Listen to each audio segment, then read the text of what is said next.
I think the most important piece of advice would be to have young people focus on self-discovery to find out what really, truly makes them happy at their core. Don't go into sales if you can't stand rejection, right? If you love working with children and it's always been your heart since you were in high school, you love babysitting, then go in a profession that works with children. I think that what happens is people go into careers for, whatever reasons, and then 20 years later, they hate their job and they hate their life, and then they find what they wanted to start with at the beginning.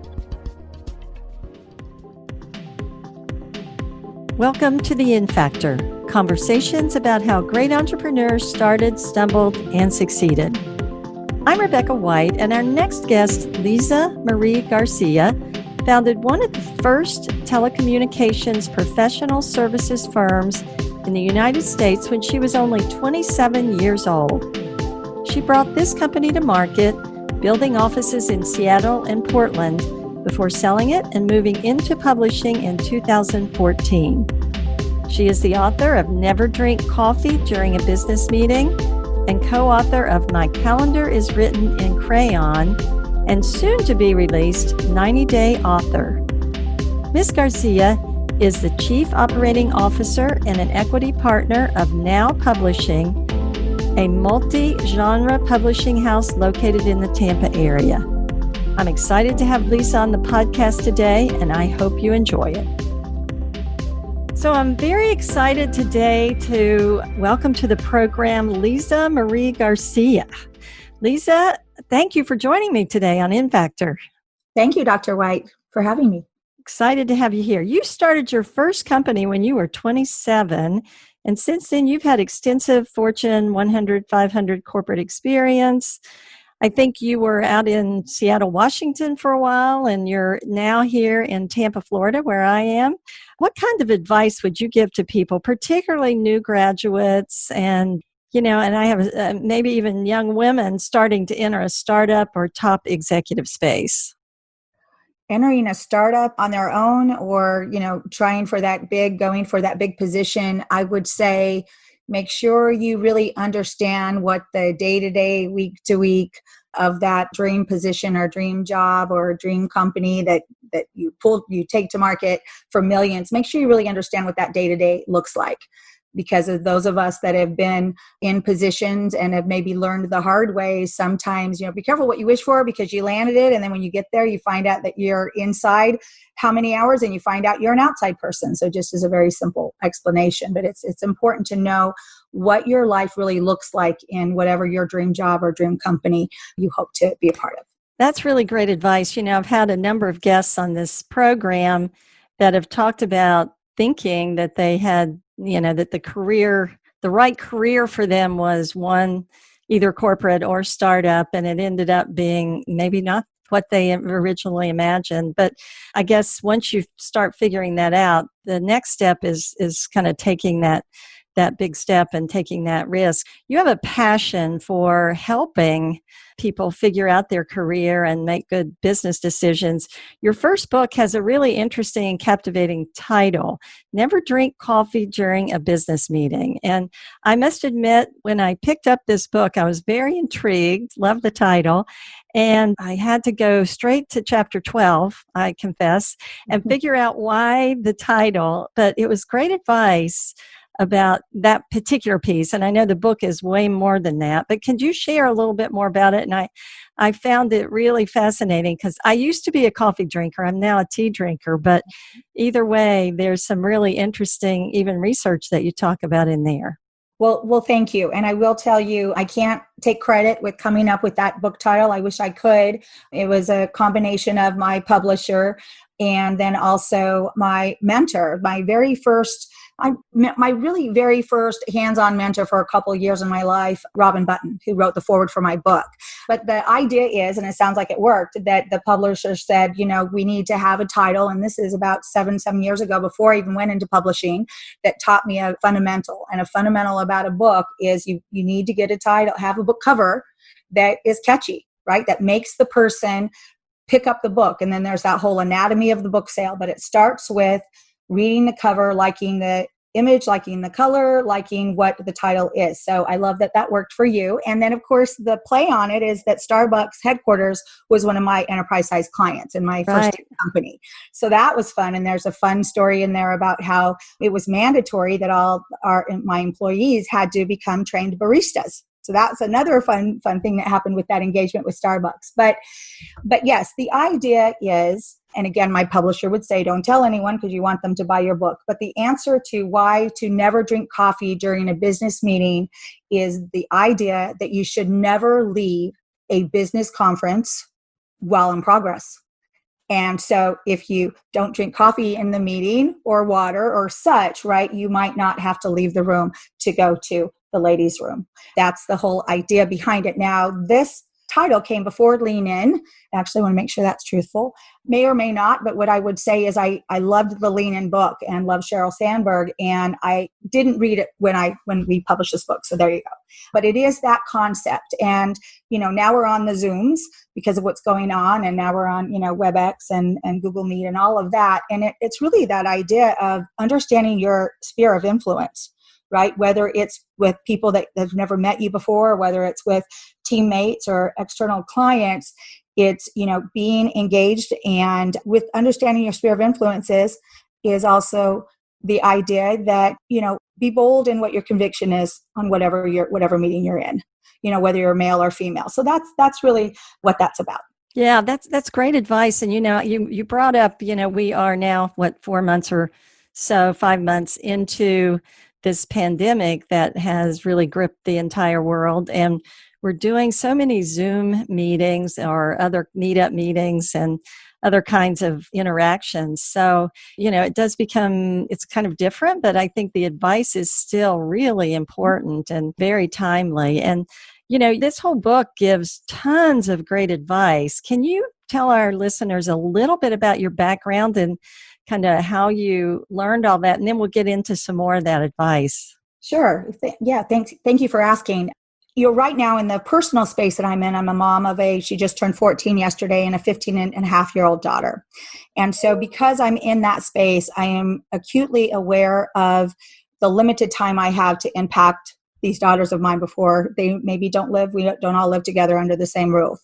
And so because of that, I'm extra hyper focused on what can I impart with them on wisdom? What can I show them that I do on how they should manage things? And I'm hyper-focused now, but I've always felt like a leader in that space. And so, yes, this book of Never Drink Coffee During a Business Meeting is all that advice that I couldn't put in my employee handbook, but I would tell my new employees. And at that time in the world, there weren't a lot of tech degrees. There weren't a lot of women coming out with a tech degree, even undergrad. And so my profile of an employee in my first tech company was a recent college graduate. So they would have varying undergrad degrees, but that was a requirement because, of course, it, demonstrated a few things for them, one, of course, being dedication and a commitment. But basically, my background is that I was fortunate to get a summer job when I was a junior at the University of Utah. I'm from Salt Lake City at IBM. And IBM happened to own a telecommunications company called Rome. And they put me into a summer administrative job that summer, doing contracts and things. I wasn't very interested in it. It was just a job. I mean, I was very footloose and fancy free because, of course, I should be at that, or, was very young and had fun and was ready to go back to school to finish my senior year at the U. And they offered me a software design engineering position. It meant that I had to finish my degree after hours, which I did. But, I did not pick to be in technology. My degree's in business, not technology. So it was a very different world back then. But within a couple of years of working for IBM Rome, that became Rome Siemens, I was assigned to be the senior engineer for a large project in Seattle. So I find myself there. I'm working 100 hours a week. I was given a lot of responsibility at 26, which might not have been the wisest thing for the company to do, because as my project manager and my boss's boss both went out on medical stress leave and had problems with the project, I'm left in charge at 26. Wow. So the short story is I left my job impetuously and resigned. And within 6 months, they called me back and asked me, my boss's boss in Portland said, "We're sorry you left. Will you come back? And you have to tell me today because we're going to give you the Macy's account. You got to be on a plane to Spokane."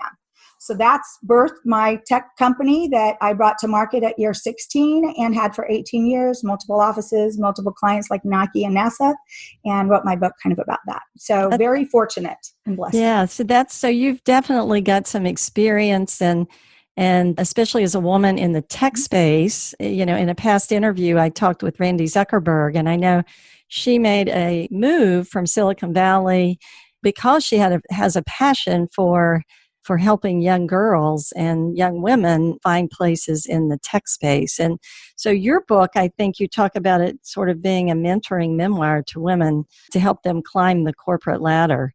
When you think of that, could you share a few of what are some of the most important lessons that have helped you succeed in business that, you would like to share?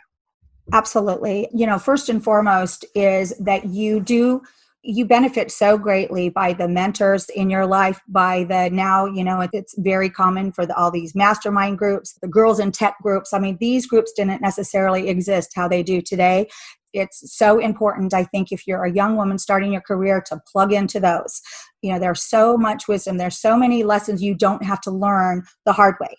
There are still some you do. I'm a firm believer of that. But, I would say maybe let's use the 80-20 rule. I think there's 20% of those lessons in life and business mistakes that you make that you need to, but 80% of them learn from someone else, and don't go down that road if you can help it.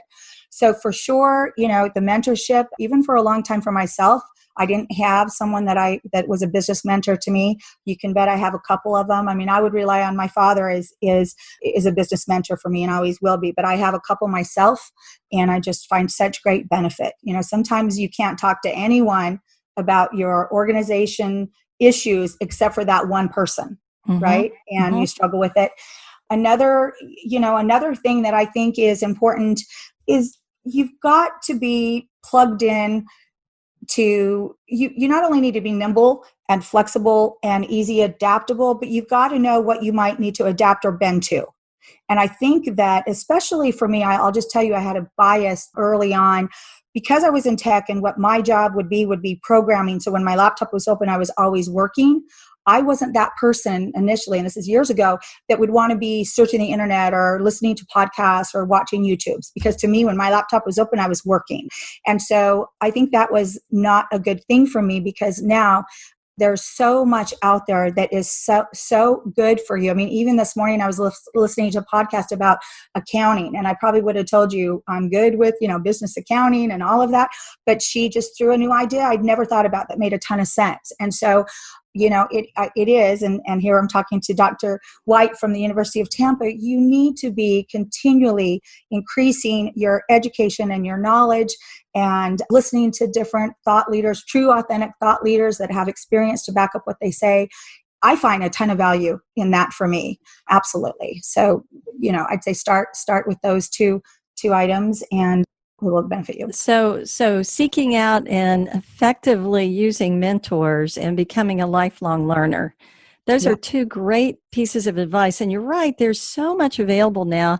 This podcast, as a matter of fact, is a new phase in my career, having been an entrepreneur and an educator for many, many years, and finding the opportunity to share the people like you that I get to talk with, and what I've learned over the years through this medium has been really, really exciting for me. And, it's reminding me too of all the things I can continue to learn from other people. When we talk about mentoring, let's hone in on that just a little bit. Do you have any advice about finding a mentor, and then even how to best interact with a mentor? I encourage my students, I sometimes even assign that they have to have a mentor, but I don't know that it always comes intuitively to them how to get the most out of that relationship and what that relationship means. And, a lot of times I talk to them about how there has to be some reciprocity in it, because mentors, I think, also need to feel like you're actually acting on their advice, and they're getting something back from it, a feeling that they're making a difference or something. So do you have any thoughts on how best to find mentors and how to use them more effectively and for our listeners? Yeah, I do. And I'll reference back to the mentees that I've worked with since I moved to Tampa. And I'll tell you, the relationship started as a, business relationship, and now they're friends. I'm just thinking about a couple of them right now, just, really dear friends. But what was wonderful about the relationships, the first one, how it started was the gal actually, Yolanda, she actually, reached out and said, I have a serious question for you. And it was kind of funny. And she says, will you be my mentor? So I appreciate that she was just bold from the beginning and just asked me straight on that question to begin it. And she actually, at the time, she was trying to get a director's position at Coca-Cola.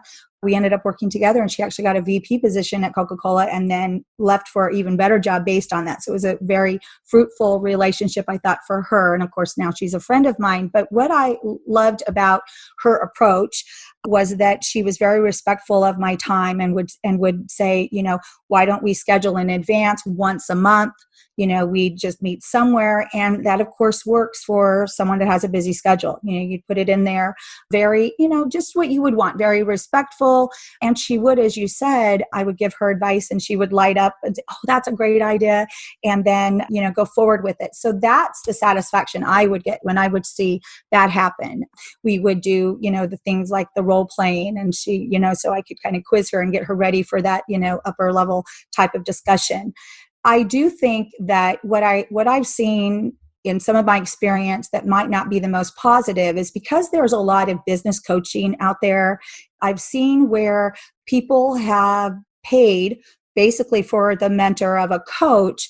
But when I've dug deeper and heard from people to say that they might not been as satisfied as they wanted to be, I asked them, well, what was it that coach was doing, or what had they done in their experience that you were aspiring for, right? So if you're in the tech sector, find a mentor, some woman that has gotten to the level that you aspire for, or is in the organization that you aspire to be in, or has some significant, information that will apply to you, then go after that person. So I really like that test of, how many businesses have you brought to, market, that kind of thing. So I think that's important when you're looking for a mentor. There is a line, and I just remembered it now in my book, where we say aspire to the position, to the potential, not the position.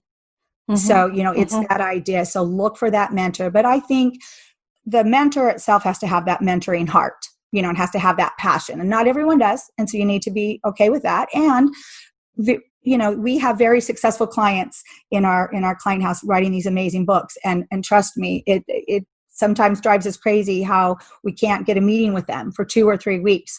But we understand that's because they're so successful that they don't have that time. So you also need to be prepared to understand. You might ask someone that just honestly doesn't have the time at this point, and that you'll find someone else great. Mm-hmm.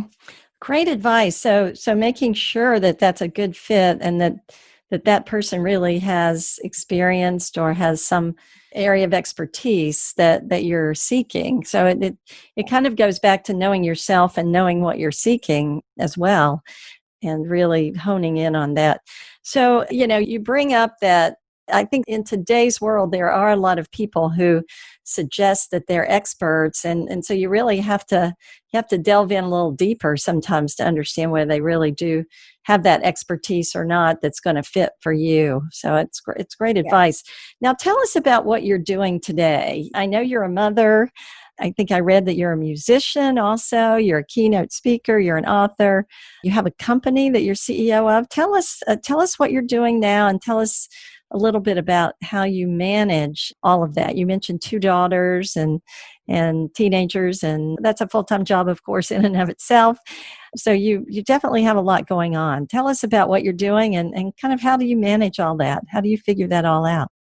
Oh, I'll tell you, I'll start with the last part. How I manage it is every day by day. There's no overall, I got it covered, right? It's every day. And I was just sharing with you earlier that I have little sleep because yesterday was my youngest daughter's 14th birthday. So I had 5 14-year-old girls and my 15-year-old and half girl here who they don't believe in sleep. So it's little sleep, but lots of fun. And yeah, being their mom is my favorite job for sure.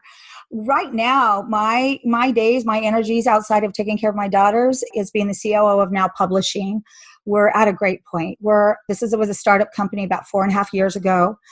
About I'd say about 5 or 6 months ago, we really hit we're on top of the mountainside. It's always the climb and the climb. And I mean, in essence, to say the climb's over, wouldn't necessarily be true for any business, but we're really at a great place. And the reason I believe we're at a great place with our team is that, all of this hard dig-in work now is our trees are having fruit. So we have the highest client levels we've had right now. We came out with about 7 new products in line of revenue since the COVID shut-in. I think that has a lot to do with all the extra time we've had from getting in our, outside of having to get in a car, go downtown, get in our office and all that running around. It's been a benefit for our company. And I know that's not how it is for all of companies and not a lot of people. So I definitely feel, blessed in that way for sure. Mm-hmm. But what we're doing is we not only am I proud of the products and the new programs that we've offered since the shut-in, but I'm proud in the way that our team has looked at the new surrounding and the new world, because we are in one and so for instance, we're a traditional publishing house. So the client that is the self-publisher isn't a client that fits in our team. Well, what did we do? We set up 2 things for self-published authors. We set up an online course where in 6 weeks, we taught people how to self-publish. So we said, you take this online course and we'll show you on a screen share, recorded, and giving them hard copy documents. Here's how to upload to Amazon. Here's how to upload to Barnes & Noble. Here's the formatting you need. It was an idea that we ran for 6 weeks, and we had 9 authors, and it was so successful, we ran a second one. We're in the middle of the second one. Great. So yeah, Great idea. It was great. And that stemmed from, look, we're in a world right now that's very precarious. Let's just help people write their books. Whether they write with Now Publishing or not, let's not care about that. Let's just help people write their story and make an impact in this treacherous world. And that was, back in April. But yeah, my life is very much about the doings at Now Publishing, and that goes from we've hired 2 people during this shut-in time. So I'm really in the thick of probably where I would say I was in the tech company about year 10 or 12, when we've got kind of all systems going in different directions, but always on the same path together. And we're really in that, amplifying, and maybe amplifying isn't the right word, maybe making sure that our teamwork is efficient. Mm-hmm. I mean, if I have to say the one thing that I wake up in the morning to that's kind of on my mind overreaching is that right at this moment. Mm-hmm. Mm-hmm. You bring up a lot of really interesting points. First of all, congratulations on that Now Publishing. It sounds very exciting, and I look forward to learning more as a writer myself. And congratulations on finding opportunities during this challenging time.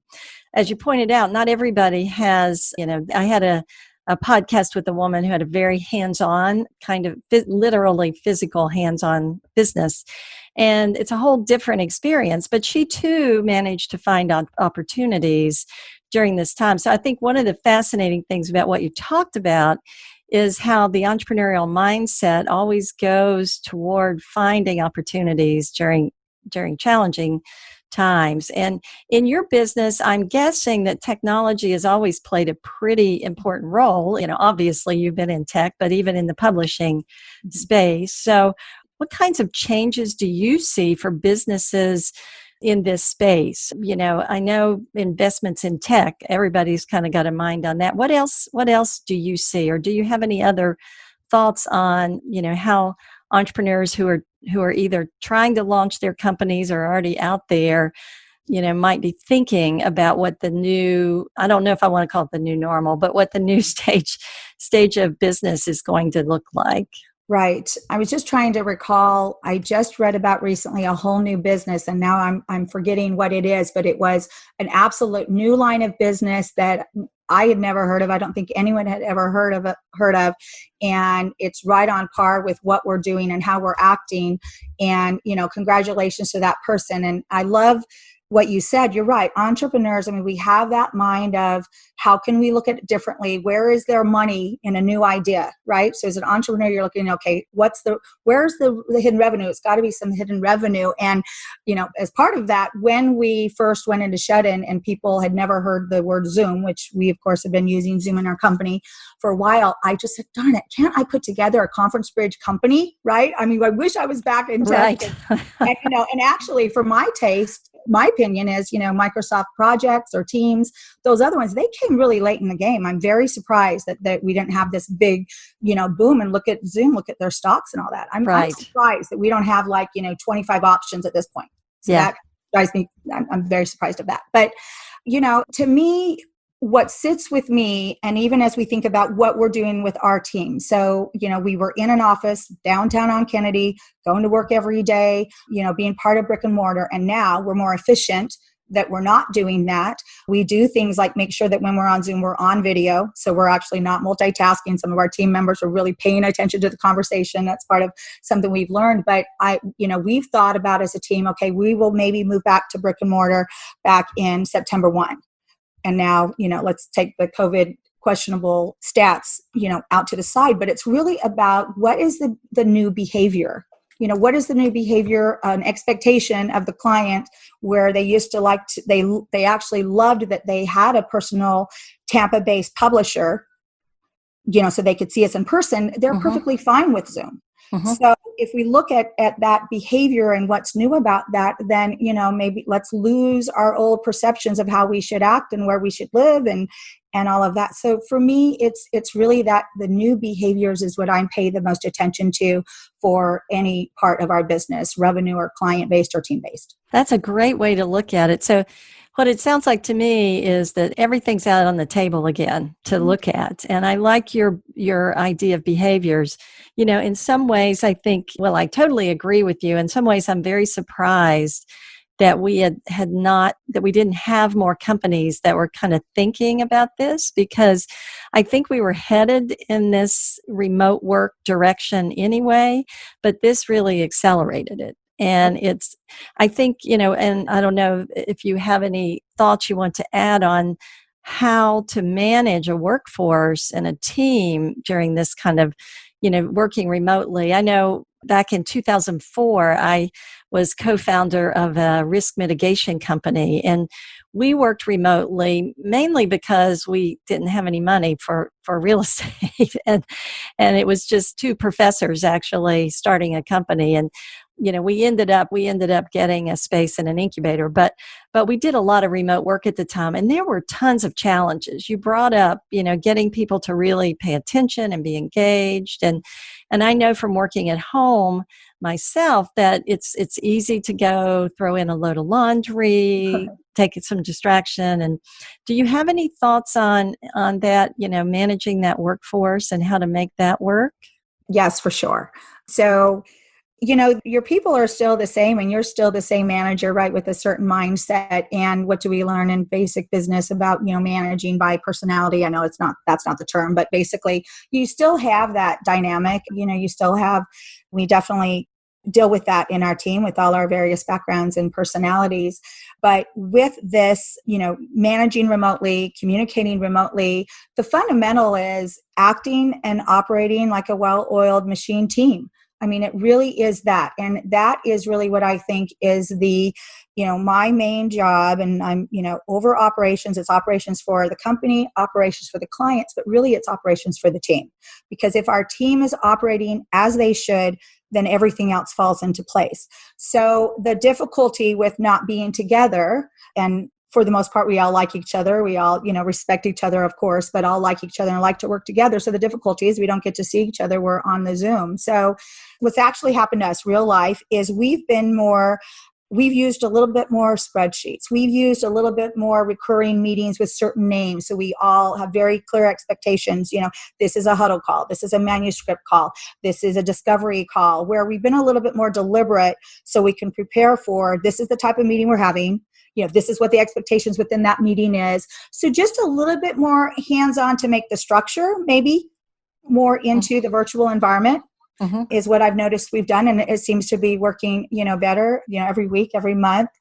I was going to mention that one of the fun things is within the last half a year, we started to say, we're not having the fun that we need to have. So we've tried to, which as we know, and especially when we're working around the clock, which we are now that we're virtual, a lot of people are, we need to make sure that we have the fun, whether it's, now it might just be a happy hour fun over Zoom, which I don't know how happy that is, but But just as deliberate as we are about the type of meeting and the structure within our company, since we're remote, you still need to have some structure with having fun. So that's important. Yeah, that's great advice. I wrote a blog post about social, working and interacting and networking in this social distancing world.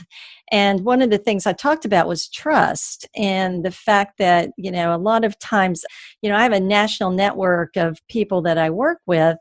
And a lot of them prior to all of this, I saw on at least an annual basis at conferences or at other meetings where we could get together. So because of that past experience, we're still able to accomplish a lot remotely.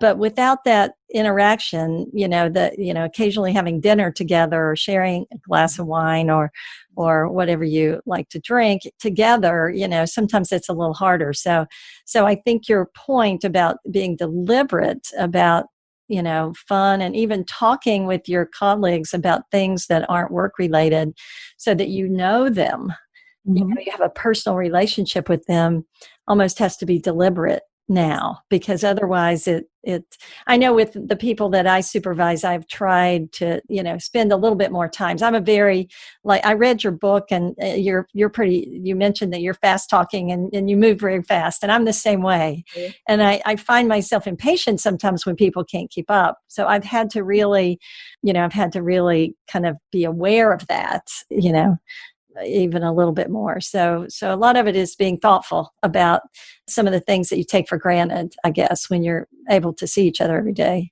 That's 100% right. Yeah. Yes, I'm glad I'm not the only one, because yes, I have to tell myself, slow down. It doesn't matter if it's going to take 10 extra seconds, and I actually do have to talk to myself and say that. And, it's just one of those things. So yeah, it's self-awareness. yeah, I know.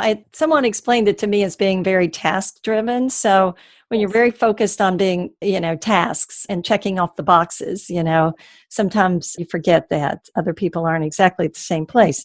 So over the years, you've done a lot of speaking and books, a lot of one-on-one meetings with lots of business leaders, and, you've written your books.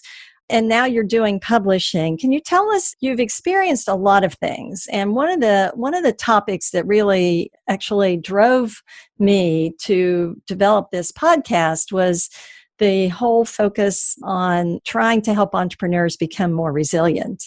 And resiliency is, I think, talked about a lot more today than it was, but I was seeing some things among my students that concerned me about whether they had the resilience to really endure what a startup life might bring them. So my question for you is, do you have any stories or anything, any challenges or failures that you've faced that you've had to overcome? And if so, do you have any advice about building resilience and keeping going during those times? That's a big question. So yes, and yes, and yes. I guess the first thing when you talk about resilience, I remember a story of a potential client brought to us. He's potential because he ended up not signing with us. And the story was that he was on a college canoe or kayaking team, and their team was in first place. And it was a really big deal. It was a championship or some sort of thing like that. And they were way out in front, and they were exhausted. They weren't at the finish line. They were exhausted. And I guess they took a little break, and just knowing that they could, because they had it, figuring they could. And of course, what happened is the second place team went ahead of them and won. And it was, they were taking a break right around the corner from the finish line. I mean, just like right there. He said they were exactly. And that just has stuck in my head as far as a definition of resiliency is how you keep it, how you don't give up, because you don't know if it's right there. You don't know how close you are or how far you are. And if you just keep that, and that story sticks with me, obviously, that's why I'm sharing it today. You've got to just see the finish line and not worry about how far it is away. You've got to see that finish line and not worry about it being behind the rocks and the mountain that you can't see. So for me, and I will say it might be easy for me to say that. And it is because I've seen success before in my tech company. So granted, I understand that, you could say, well, she knows that because she's seen success before, but I was not successful every year of the 16 years I had my tech company. We went through the .com. We went through the 2008-9, the recession. We went through, what was the other thing that was pretty, the 9/11. Y2K, 9/11 and Y2K. Y2K, I did not have a dime of revenue for the whole year of Y2K until August. And then we made up our year. So can you imagine? And payroll and the whole thing in offices. So I think that I guess my advice is that most humans have gone through the valleys and have gone through the peaks. And I think that what happens is we forget that the low goes high, right? And so then we're surprised or we're shocked or what are we going to do because this is not working out like planned? Well, go back in your memory is what I say and remember that you might have been in a situation just like this or worse and you did get through it.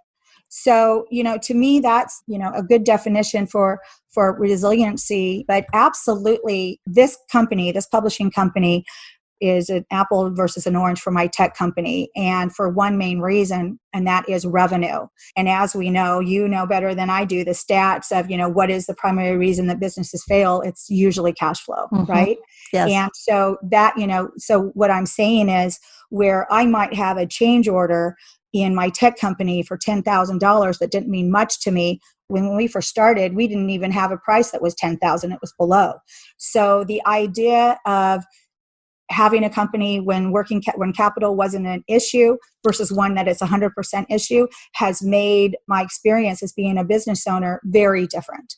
And so, that for sure, I would say has been a big part of the story and how, what I've experienced different in the publishing company that has made me learn to dig in. And that's the reason that part of the reason that I believe we're so successful now is because I've been digging in and I'll continue to do it. Yeah. What a great story and what great advice, because you're right.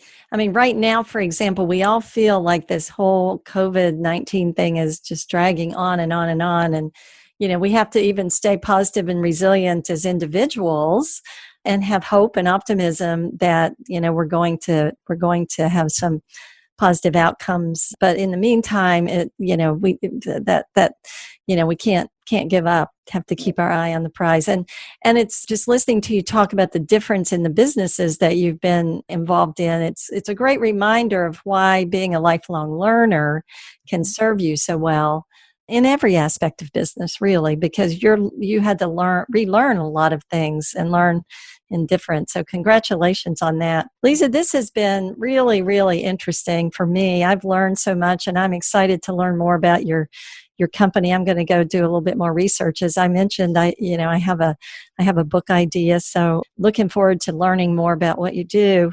But before we wrap this up, I always like to ask my guests, you've given us so many great things to think about today, but if there was one piece of advice that you would like to leave with our listeners today, what would that be? I think the most important piece of advice would be to have young people focus on self-discovery to find out what really, truly makes them happy at their core. Don't go into sales if you can't stand rejection, right? If you love working with children and it's always been your heart since you were in high school, you love babysitting, then go in a profession that works with children. I think that what happens is people go into careers for, whatever reasons. And then 20 years later, they hate their job and they hate their life. And then they find what they wanted to start with at the beginning. So I think that's the most important thing. And I do tell that to my daughters. I tell them to get their PhD just like you in anything. I don't care. Just be the best in whatever field you want to, because, life is short and precious. That's great advice. Thank you for that. So where can our listeners find you, connect with you, learn more about you and your company? Thank you. Well, we have publishwithnow.com is our website. And if you want to search up the things we do for clients, just search up #NowPublishing. And I had mentioned that we're putting together a book of 25 change makers right now in Tampa Bay. We want to hear from people that have positively changed their business during this shut-in time. And we're vetting to find those companies that say that they've done, A, B, or C, that it's been a change, and we're putting together that book. So if you connect with us, you'll get some information on that. That's exciting. Thank you so much for joining me today, Liza. It's been my pleasure and a delight to have you. Mine as well. Thanks so much, Dr. White.